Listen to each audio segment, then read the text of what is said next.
Testament is a very important piece of writing in the Bible. In fact, the Old Testament, some people say, conservative estimates say that the Old Testament contains 66% of the contents of the entire Bible. Some say 75%, and others have gone as far as allocating the Old Testament 80% of the contents of the Bible.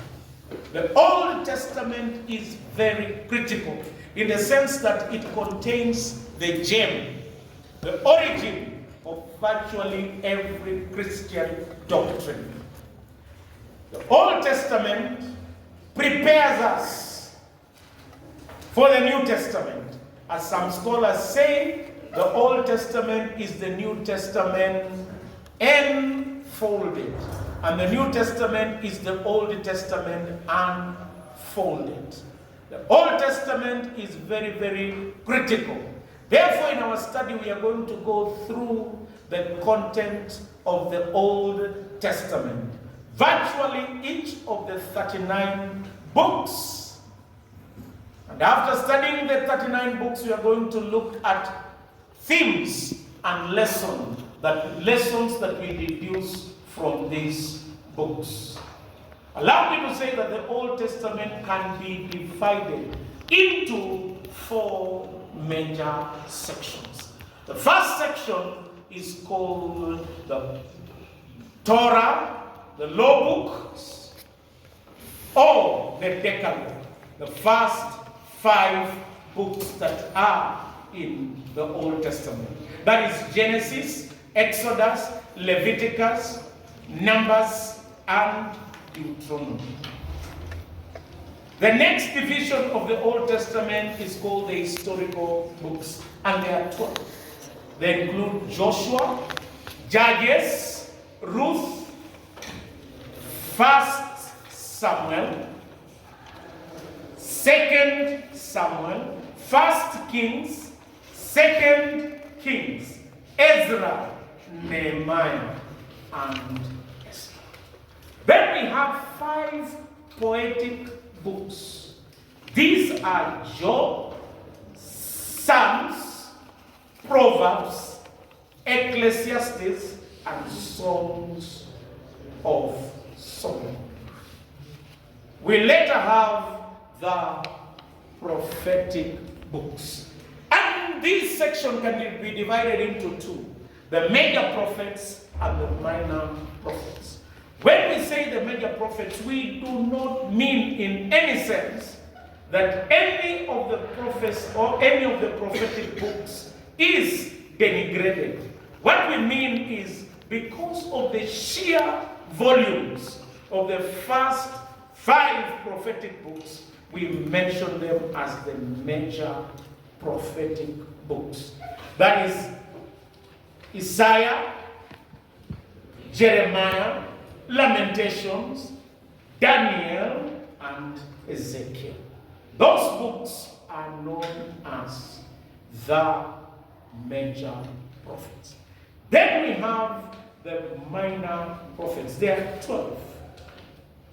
12 minor prophetic books that include Hosea, Joel, Obadiah, Amos, Jonah, Micah, Nahum, Habakkuk.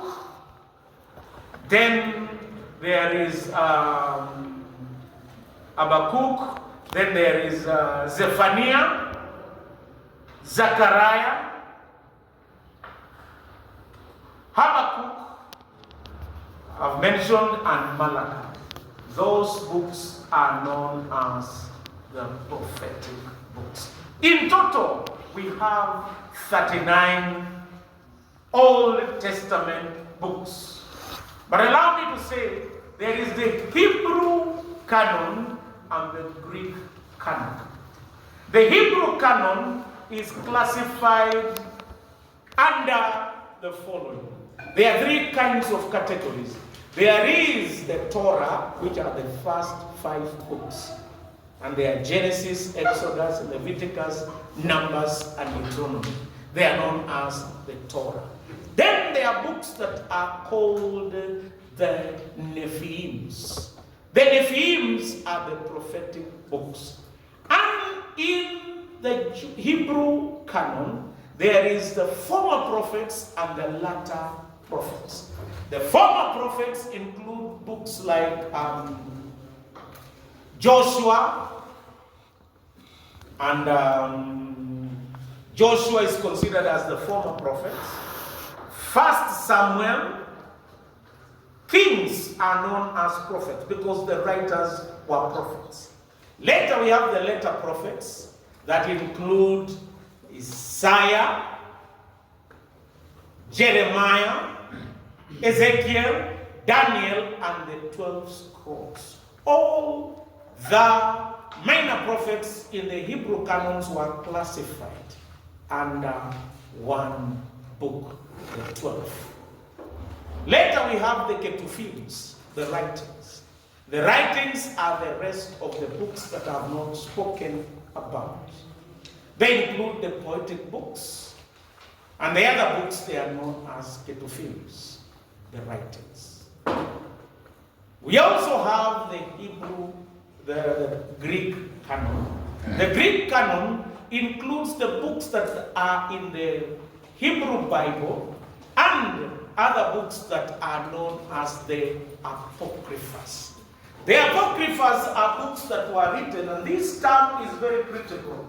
Write it down for the future reference. Apocryphas. The Apocryphas are books.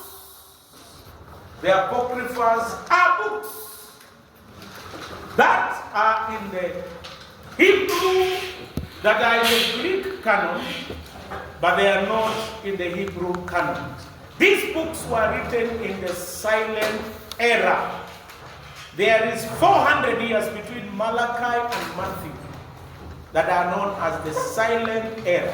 Some people call it the intertestamental times. Times when God did not speak. But these books were not considered authoritative by the Hebrews. Why? Most of them were written in pseudonyms. People who wrote assumed other names. They are historically spurious, and sometimes they are wrapped in legends and mythology. Like a case in example is the story of Susanna, a lady who went, cheated her way into the commander of the Assyrian army. They went with her. I cannot say more than that. And when the commander was asleep, the lady took a knife and chopped off the head of the commander. So I'm telling you, you have to be very careful sometimes when you sleep. The head may be chopped like that of the commander. And the lady carried the head of the commander wrapped in a bag and escaped the camp, and she became a hero. There are many stories, but these stories are very good. They give us lessons that we have to be careful. Sometimes we need to be careful or our heads will be chopped out. But they are not considered authoritative. These are the Apocryphas. The Protestants call them the Apocryphas, or writings that are not considered to be authoritative. The Catholics call them deuterocanonical, or the second canon. And allow me to say that these Apocryphas, some of them, like the book of Maccabees, they use it in establishing the doctrine of purgatory. Do you know purgatory? In the Catholic faith, they say that there are 3 places. Good people go to, good people go where? Heaven. Bad people go where? Hell. And there are people who are 50-50. They have committed some sins, but not mortal sins. They go to a place called purgatory, where they are burned and punished until their souls goes, until they are purged and their souls go to heaven. This place, you turn, according to that faith, this place that is called purgatory, your soul is purged. And if you pay some taxes and some sacrifice, your soul will be taken from heaven, from purgatory to heaven. Do you know why there is the Protestant Reformation, that they came from Catholic? It's because of these. One of the things is because of the teaching of purgatory. Somebody called Tezel says that when the coin touches the box, a soul flies from purgatory to heaven. That you can give sacrifice and offerings, and the soul of your grandfather, who you do not know if he went to heaven or hell, if he's in purgatory, when you give the sacrifice, the soul will fly from purgatory to heaven. And it comes from the book of Maccabees. Questions I'll deal with them later. Let me summarize for the people who are not there. I'm summarizing the content of the entire Old Testament in 30 minutes, so that you know you can grasp this subject matter. Now, we look at the ancient languages. There is a language that is called the hieroglyphics. They were writings in pictorial forms, like the modern emojis that people like writing about. There are people who send you their hearts. You don't know what they mean. Their heart is sick. They are suffering from a heart problem or whatever. They are like hieroglyphics, writing in pictorial forms. They were writings that are in Egypt, and they tell us the story. That we can collaborate with the story that is in Exodus. The other writing that is there in the ancient world was the Akkadian language. It is a Semitic language that was there by the Babylonians and the Assyrians. And they explain to us things like the Hammurabi Code. The Hammurabi Code is gotten from the Akkadian language. There is the Hebrew language, the language of the Old Testament. And it is written from the left to the right. And the last page, like here, if it was Hebrew, the first page could be here. The first page could be here, and the last page could be here. And people write from left. They write from left to right, this way. Always, also Arabic is in the same breath. And it was first written on consonants only. The vowels were later inserted in the Masoretic texts. Now, virtually the entire Bible, Old Testament, with the exceptions of a verse in Jeremiah, Ezra, and Daniel, most of the Old Testament was written in Hebrew. There is another language that is called Aramaic. It's closely related to the Hebrew language, and it was a language that was spoken during the life of Jesus Christ. Now, as we read the Old Testament, the first 5 books are the pillars. Very, very critical. And there is a question of the authorship of the first 5 books of the Bible. There are 2 positions. Number 1, there is what is called the traditional Mosaic authorship. This position holds that Moses wrote the first 5 books of the Bible. It is supported by the early traditions the Talmudic tradition. It is supported by the testimony of all the other Old Testament books. They attribute it to Moses.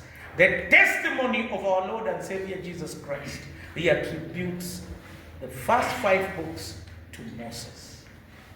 Another thing is that Moses was a learned son of a king. And allow me to dissect Moses' life into 3. 1527 to 1487 BC, Moses was in the palace. When Moses was in the palace, he learned. And one of the reasons why we support Mosaic authorship is that Moses was a learned prince. That's why he was capable of writing. There is no other historical figure that we can attribute the Pentateuch to. 1527 to 1487, Moses was in the palace. He could access the records. He could access the records of the family, and therefore he wrote a first book that is called Genesis when he was in Egypt. And Genesis tells the story. He wrote it to the children of Israel, telling them that God is faithful to the promises. Genesis explains the origin of mankind and the universe, how it came into being. And you remember that God created the world ex nihilo. God created the world out of nothing by his word. God's primary creation is called creation ex nihilo. Later, after God created the world, and that should explain to you why the body is not essentially evil. There are people who believe that all matter is evil and the body is evil. In the other class, I told them the story of a man by the name of Origen of Alexandria, the man who castrated himself because he thought that matter is essentially evil, and the soul is good, but the body is evil. But the story of Genesis tells us that we are created in the image and the likeness of God. And not all matter is not essentially evil. But also from Genesis we learn about the fall. We learn about the fall. And in the fall,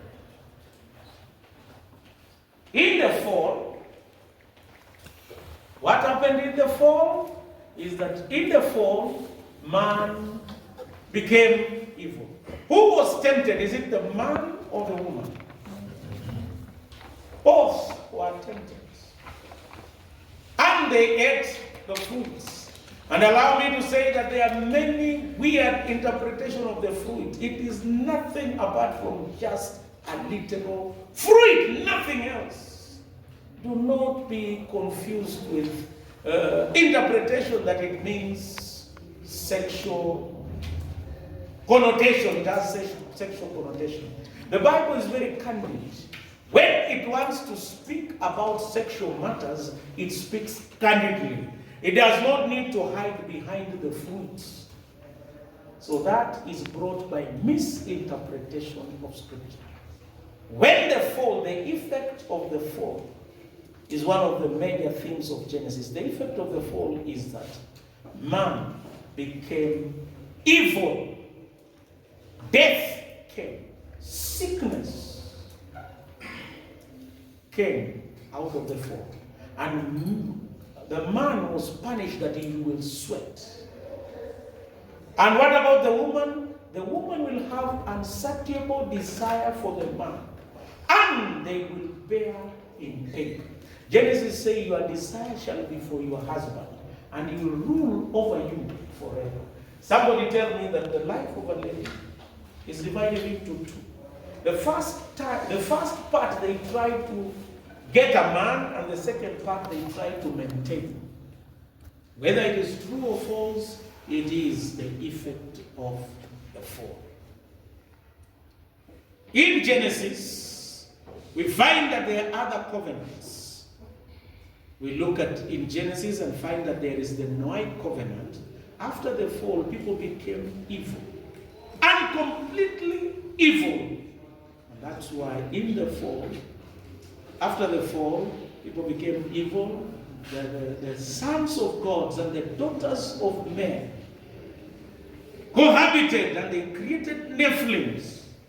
And people were evil, and immorality was there until God punished the world with the floods. And there was what is called the Noahic covenant. And the rainbow is the sign of the covenant up to today. Later, we find God's promise of salvation. In Genesis, after the fall, they said that the seed of the woman will crush the serpent head. But the serpent will strike the heel of the seed of the woman. That is Christ's death on the cross that brought redemption. So Genesis has the beginning of everything, the beginning of civilization, the beginning of making skyscrapers. Even they tried to reach heaven in the Tower of Babel. The beginning of God's family. The patriarchs are Abraham, Isaac, and Jacob. Genesis means to draw out. And since Genesis means to draw out, it was written by Moses in the third phase of his life. I had informed you of the first phase of Moses' life between 1527 to 1487. Moses was in the palace and he wrote Genesis.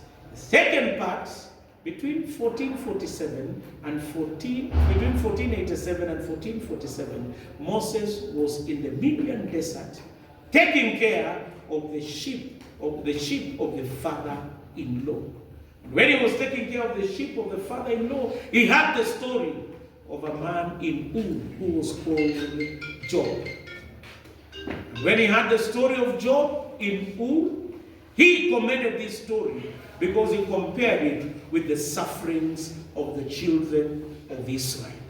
And he commended this story, and up to today we are perplexed with the story of suffering. I don't know why good people suffer. Even in college, the most innocent suffer. Sometimes the most terrible goes scot-free. The problem of suffering that disturbed Moses is still disturbing us up to today. And I want to tell you, Moses writes and comments this book in the second phase of his life. The last phase, he was between 1447 and 1407. He was leading the children of Israel to the promised land. That is where he wrote Exodus, Leviticus, Numbers, and Deuteronomy. Allow me to say that the book of Exodus talks about being drawn out. God is faithful to the promise. He remembered the promise and he rescued the children of Israel from the Egyptians. By them crossing the Red Sea, there were 10 plagues. All these plagues were directed to Egyptian gods. 10 of them, they were directed to particular gods. Ra, To, Osiris, and all these other gods. The god of night, the god of earth. All these plagues were directed. God manifested his power by delivering them. And also the last plague was the Passover lamb had to be slaughtered, which pointed to Christ. In Genesis, you remember that lamb that was slaughtered. And also a man by the name of Melchizedek, a type of Christ. Even Joseph was a type of Christ, sold for 30 pieces of silver, just as Christ was sold by Judas Iscariot by 30 shekels. Moses is a type of Christ in Exodus. Major themes in Exodus, I've told you of deliverance. I've also told you about the covenant that was ratified, the Mosaic covenant. And there are 10 commandments. And the first commandment says what? What is the first commandment? Huh? The first commandment says what? I cannot decipher what you are saying. But you shall have no God but from me. The second commandment says? You shall not make. The third commandment, what does it say? Huh? Number 3, the third commandment says?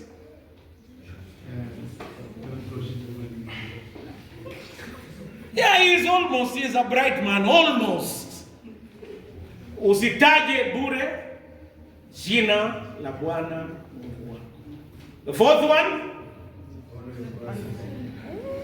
The fourth one? Keep the Sabbath. Keep the Sabbath holy. The fifth one? Honor your honor your father. The sixth one? Do not kill. The seventh one? The seventh one? No, I want to hear. The seventh one in the seventh. Do not commit adultery. The eighth one? The eighth one? Do you know what Jesus said about the seventh one? He said, even if you look at a lady lustful, you have already committed it in your heart. So you don't look twice. You have already. Just keep the narrow path. Ukimuona, just keep. Because what we usually say. And do you know what Job says? Job says a very interesting thing. I have made a covenant with my eyes that I will not look at a woman lustfully. Job 31:1. So you only look at them once. When you look twice, thrice, you have already.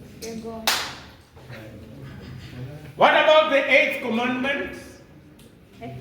Eighth commandment? Thou shalt not steal. Don't take the property that does not belong to you. Don't steal. The ninth one? The ninth one, my brother there on white? Yatisa. Yeah, he is the one. Yatisa. Who will help him? The ninth one. The neighbor will help him. The ninth one?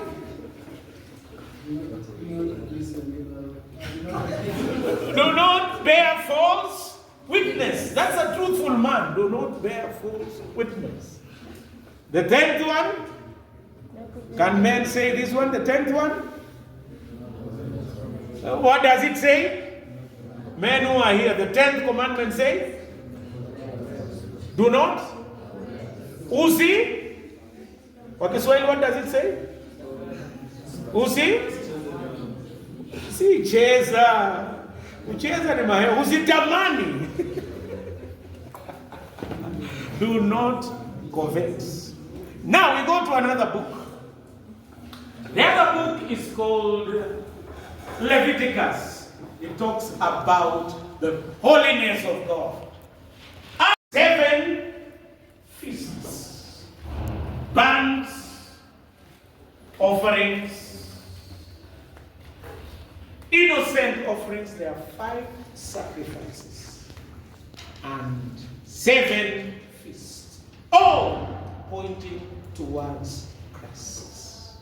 The feast of Passover, the feast of the booths.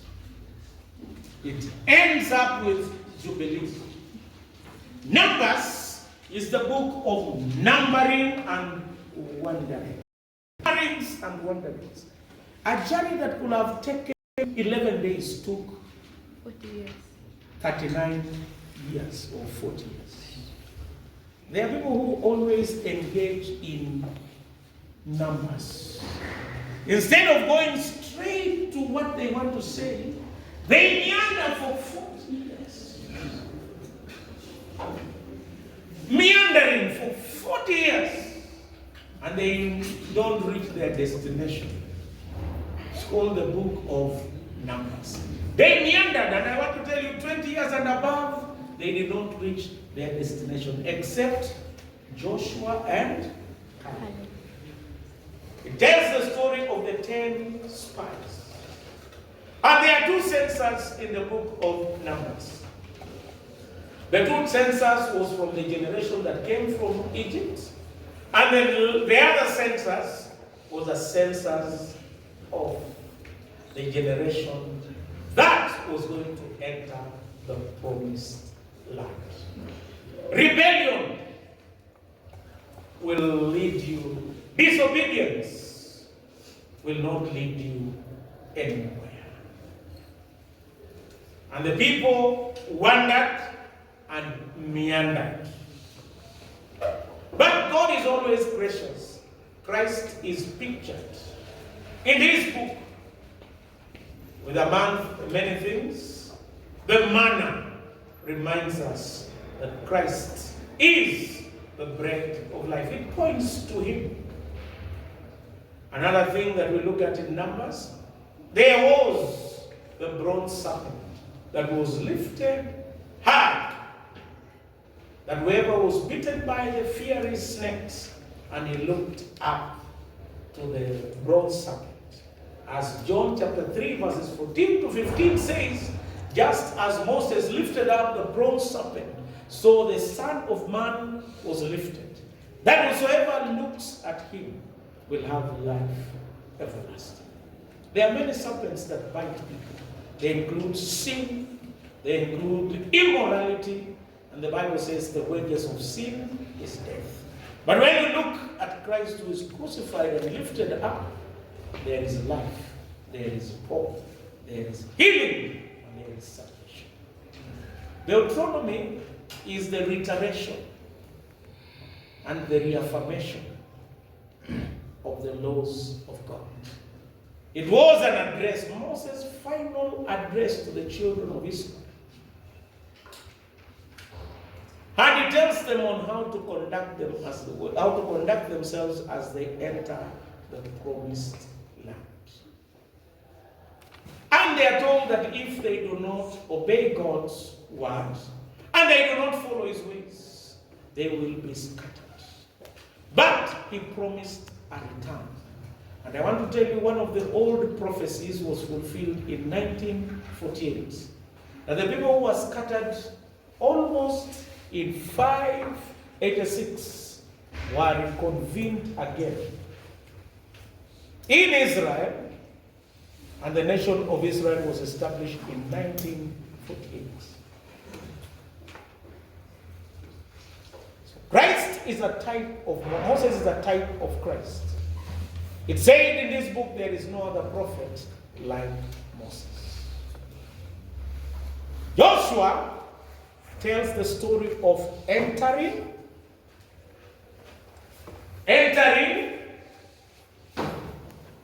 conquering, subdividing, and possession of the land.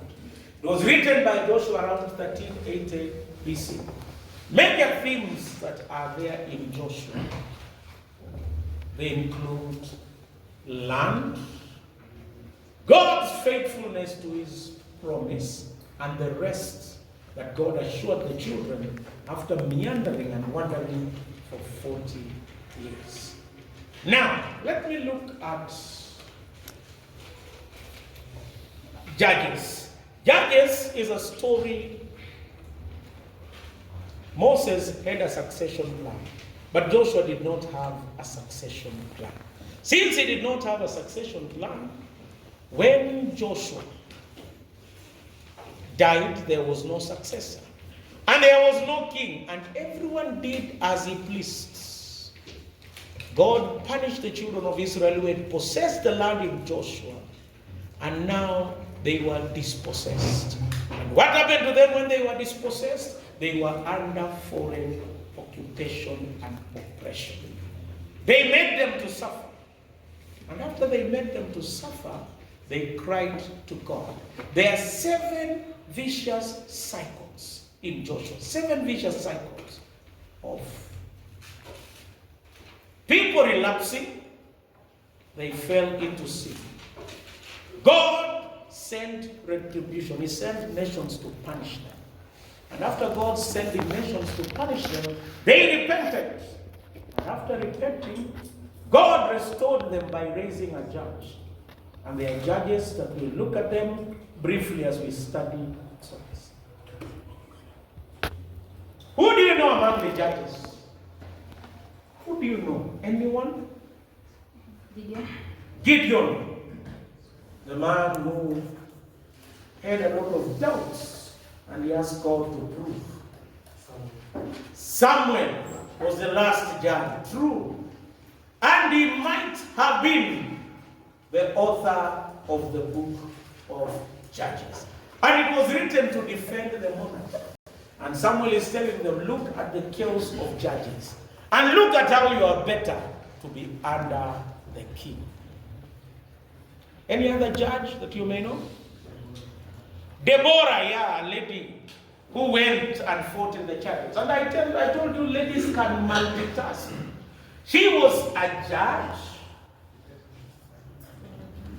a wife, a mother, a prophetess, and a warrior. She could multitask. But I tell you, men can only do one thing at a time.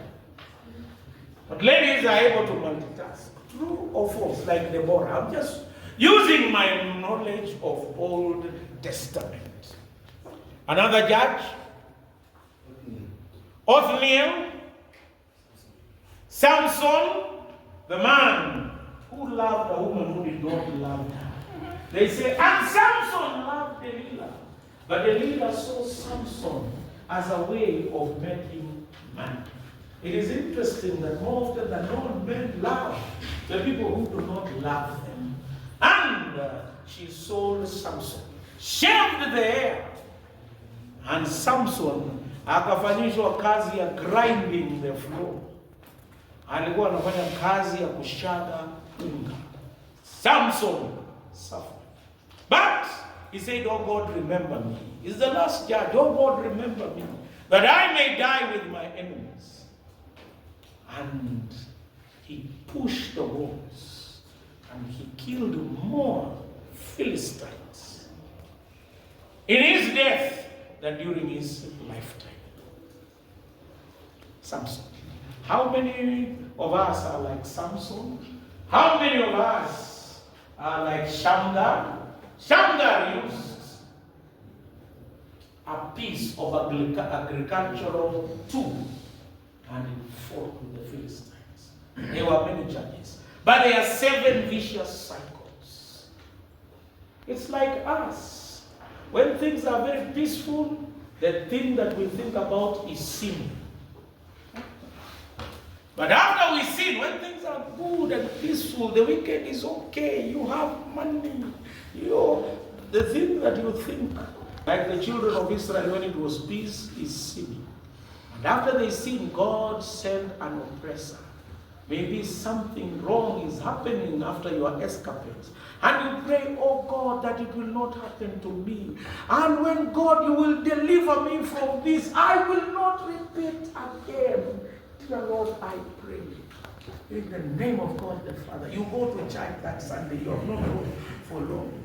Then God sends a judge and you are delivered. And after you are delivered, there is peace, and you forget again. And what do you do again? You sin again. And it continues, I'll give you time. It continues for 7 cycles of sin. Now it continues in our lives up to today.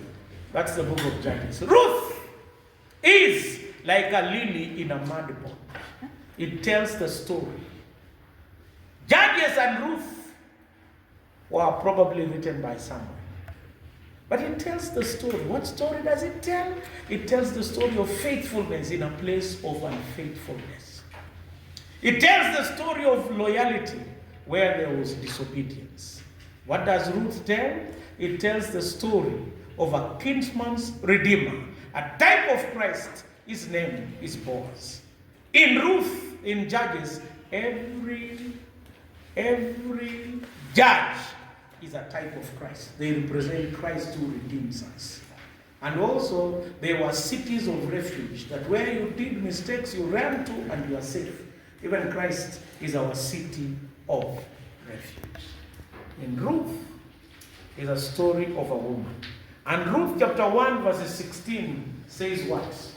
It is mostly printed in weddings. What does it say? Where you go, where you live, your people shall be my people. Your God shall be my God. It's a woman telling another woman, not a woman telling it's telling the mother-in-law and not a man, but so it's relevant for the wedding. But the context is good that you get it in Ruth. Ruth is a story of faithfulness. And why was that book written? It was written to show David's lineage. Ruth was from Moab, but she is the grandmother of David. And it shows the grace in God's lineage. You remember there is this lady called Rahab. She's in Joshua. And the scarlet cord that was placed outside the house, just so that the house is not destroyed. Even the scarlet cord represents Christ. You find a prostitute, Tamar. You remember the story of Tamar in Genesis? Tamar is also in the lineage of Christ. And you know Tamar slept with the father-in-law. After Onan, I read in the other class, after Onan committed what is called coitus interruptus, a method of family planning. If you don't know that method of family planning, read Genesis 38, 8 to 10. But it is only for the married people. Don't attempt, because you are not yet there. After you did coitus interruptus, or what is called withdrawal method, as it is recorded in Genesis 38, God punishes him. 38, 8 to 12, God punishes him, and Tamar goes to the mother-in-law, with the father-in-law, and they bear a descendant, and Christ comes from that line. So you will discover that every person in the genealogy of Jesus Christ, including this lady, is by the grace of God. From Ruth, we go to 1 Samuel. It is the story of only 3 people in Samuel. It's the story of Saul. Samuel is the story of Samuel, Saul, and David. And it explains the lineage of David. It was written by an unknown student of the prophets. And he used 3 sources, the writings of Prophet Nathan, Gad, and Samuel. And he writes this story before Jerusalem was the headquarters, around 1040 BC, before Jerusalem was captured by David from the Gibeonites. Now, as we look at Kings was written by a prophet by the name of Jeremiah. It tells the story from the division of the kingdom, but it also tells the excesses of Solomon. Solomon had how many wives? 700 wives, 300 prostitutes, and other mipango wa kando.